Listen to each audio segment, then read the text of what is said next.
Finding probabilities using the normal table.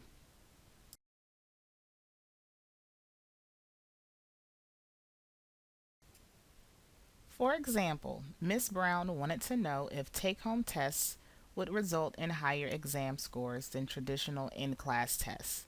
The test scores resulted in a mean of 81 and a standard deviation of 6.02. What is the probability that a student scored less than 68.96? This example asks us to find the probability that the test score is less than 68.96. So using notation, we have the following.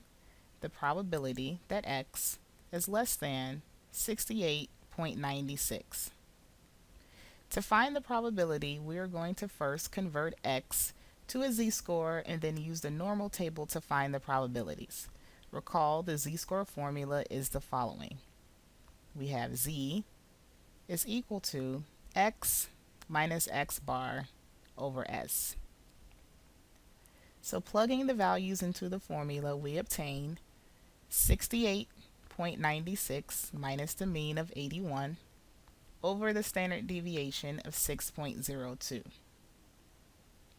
And that results in a z-score of -2.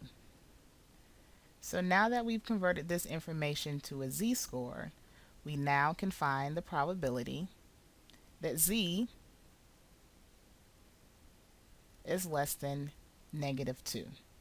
So using this information, we're now going to use the normal table to find the probability.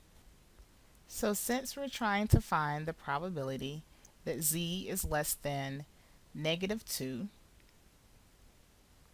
I am first going to draw this out on a scale just to show a visual illustration of what's going on.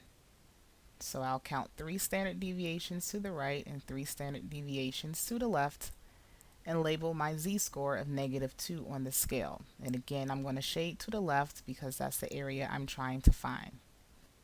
Using the normal table, I'm going to go down to -2.0, and its corresponding probability is 0.0228.